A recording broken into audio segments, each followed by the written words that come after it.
Shalom. Selamat pagi sahabat Petra yang dikasihi Tuhan. Kiranya di awal pagi ini, kita senantiasa beroleh kekuatan serta semangat untuk mengasihi orang lain. Mari kita bersama-sama membuka hari dengan sapaan Sabda Tuhan melalui embun pagi hari ini, Kamis 13 Oktober 2022. Bersama saya, Septianisi dari GKJ Jatimulyo. Sebelum menghayati firman Tuhan, mari kita siapkan hati dalam doa. Bapa Surgawi, kami mengucap syukur atas kasih dan kebaikan-Mu yang senantiasa menyertai sepanjang hidup kami. Terlebih, kami menghaturkan terima kasih atas berkat-Mu yang kami rasakan hingga pagi ini. Ketika kami boleh beristirahat, Engkau yang telah memberikan perlindungan dan kedamaian dalam istirahat kami semalam, sehingga kami diberkati dengan kekuatan yang baru. Bapa, pagi ini kami siap kembali untuk memulai segala aktivitas dan pelayanan kami. Namun sebelum memulainya, kami akan mendasari dengan sabda-Mu. Kiranya kami dituntun dengan hikmat Roh Kudus, supaya kami dimampukan untuk menghayati serta melakukan kehendak-Mu dalam hidup kami sehari-hari. Dalam nama Tuhan Yesus Kristus, kami berdoa dan mengucap syukur. Amin. Sahabat Petra yang dikasihi Tuhan, tema renungan embun pagi hari ini adalah hidup dan pelayanan Samuel. Hidup dan pelayanan Samuel. Berdasar dari bacaan Kitab 1 Samuel pasal 3 ayat 19. Kitab 1 Samuel pasal 3 ayat 19 yang demikian. Dan Samuel makin besar, dan Tuhan menyertai dia, dan tidak ada satupun dari firman-Nya itu yang dibiarkannya gugur. Demikianlah firman Tuhan, yang berbahagia ialah setiap orang yang mendengarkan firman Tuhan dan melakukannya dalam kehidupan sehari-hari. Haleluya. Amin. Sahabat Petra yang dikasihi Tuhan, sebelum Samuel lahir, ada kisah yang dimulai dari seorang perempuan bernama Hana. Ia adalah ibunda dari Samuel. Dikisahkan waktu itu Hana belum mengandung karena Tuhan telah menutup kandungannya. Hingga suatu waktu Hana berdoa kepada Tuhan sambil menangis terseduh-seduh. Selain karena kondisi kandungannya, juga karena perlakuan dari Penina, istri yang lain dari suaminya. Ia memohon kepada Tuhan, kemudian bernazar ketika ia diberikan seorang anak laki-laki, maka akan ia serahkan kepada Tuhan seumur hidupnya. Tuhan pun mengabulkan permohonan Hana. Mengandunglah dan melahirkanlah ia seorang anak laki-laki dan menamainya Samuel, sebab katanya, "Aku telah memintanya daripada Tuhan." Jadi sebelum lahir, ia sudah dipersembahkan oleh orang tuanya kepada Tuhan. Hingga kemudian setelah lahir, dibesarkan di Shilo, di bawah pengawasan dan didikan Imam Eli. Meski kedua anak Imam Eli laku hidupnya negatif, namun Samuel tidak terpengaruh olehnya. Sejak masa anak-anak, Samuel telah menjadi pelayan. Lalu ia beranjak muda, dan saat itu Tuhan memanggilnya. Kisah terpanggilnya Samuel berada di tengah-tengah kondisi di mana pada masa itu firman Tuhan jarang. Penglihatan-penglihatan pun tidak sering. Dan kondisi fisik Imam Eli juga semakin menurun karena memasuki masa tua. Samuel makin besar dan Tuhan menyertainya. Dan tidak satu pun dari firman-Nya itu yang dibiarkannya gugur. Terpanggilnya Samuel menjadi berita yang tersebar di seluruh Israel, dari Dan sampai Beersheba, bahwa Samuel telah dipercayakan jabatan Nabi Tuhan. Perkataan Samuel juga sampai ke seluruh Israel. Demikianlah kisah hidup di mana Samuel dipanggil oleh Tuhan menjadi orang yang terpilih. Lalu bagaimana kisah pelayanan Samuel? Samuel adalah hakim terakhir dan jelas terbesar di antara hakim-hakim lainnya. Sebagai seorang hakim, setiap tahun dia berkeliling dari kota ke kota dan dia kadang bertindak sebagai imam juga.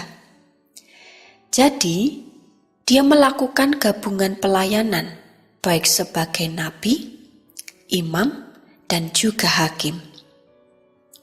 Sebagaimana kisah perjalanan hidup manusia di dunia yang tak terlepas dari tantangan dan pergumulan, bahwa dalam perjalanan pelayanan Samuel pun juga menghadapi dinamika pelayanan dengan berbagai tantangan dan pergumulannya.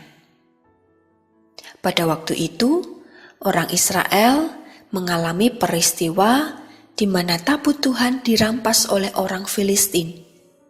Juga peperangan melawan orang Filistin dan terkait dengan tuntutan dari tua-tua Israel. Pergumulan yang dihadapi oleh Samuel juga terdapat dalam kehidupan keluarganya sendiri, yaitu terkait dengan kehidupan anaknya laki-laki, yaitu Yoel dan Abia. Ketika sudah tua, Samuel mengangkat anak-anaknya menjadi hakim. Meskipun telah diangkat menjadi hakim, namun mereka tidak hidup seperti Samuel. Mereka mengejar laba, menerima suap, dan memutarbalikkan keadilan.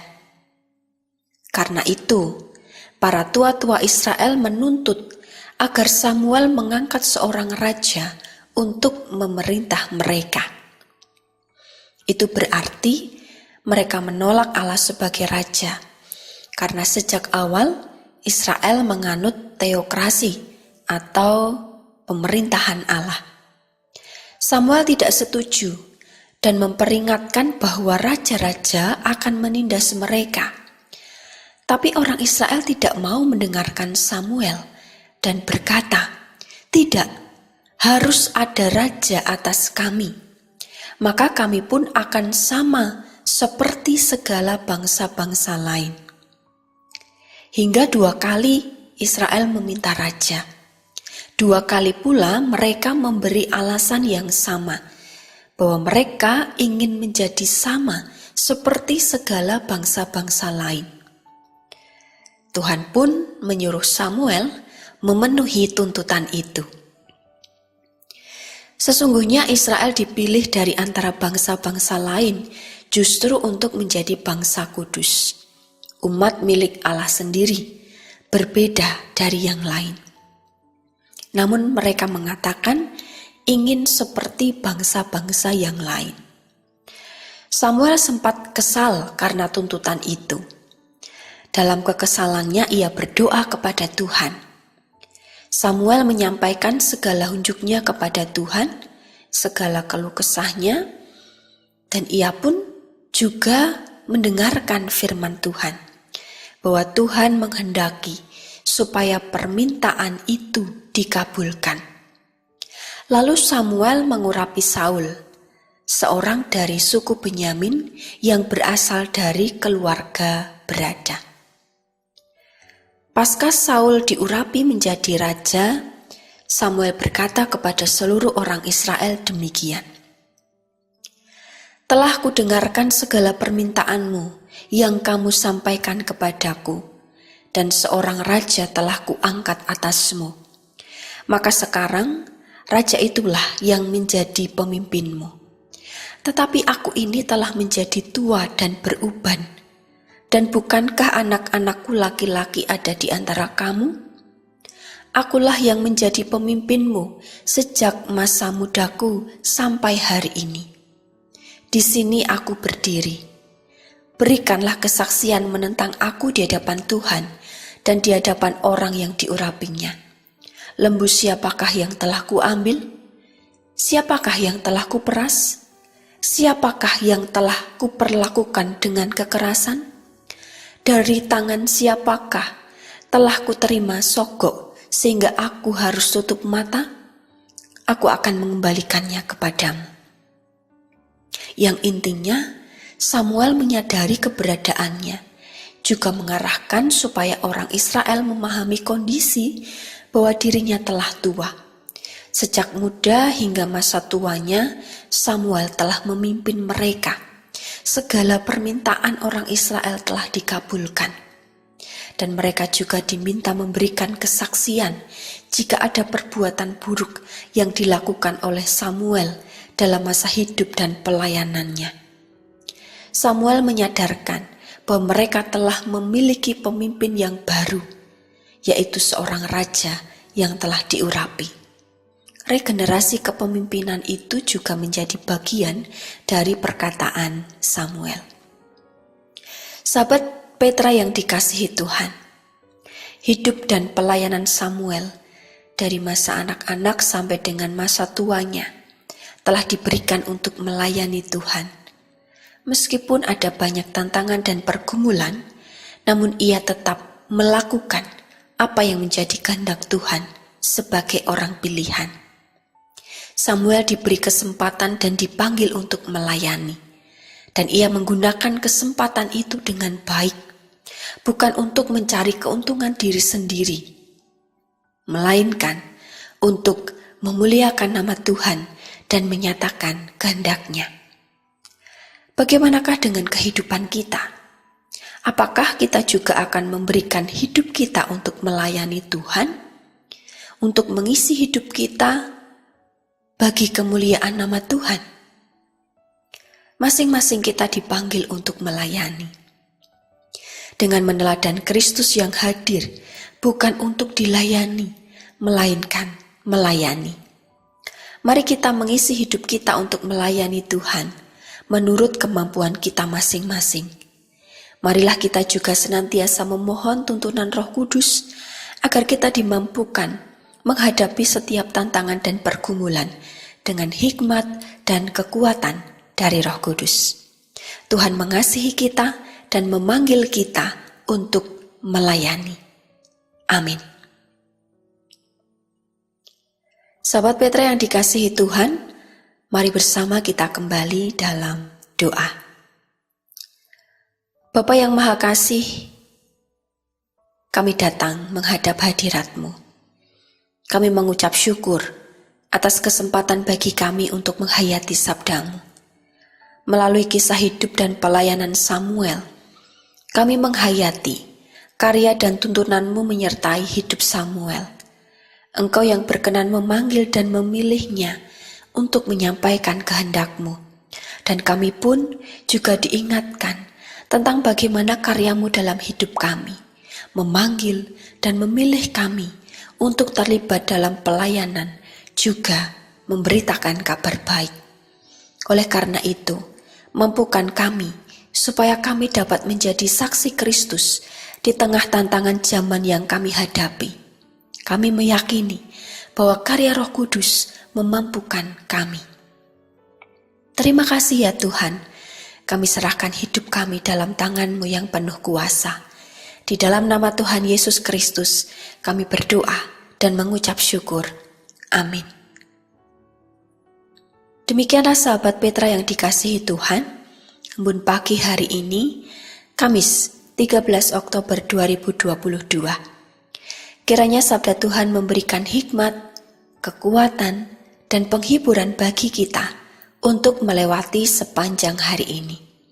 Saya Septianingsih dari GKJ Jatimulyo, mohon diri dan mohon maaf bila ada kata yang kurang berkenan.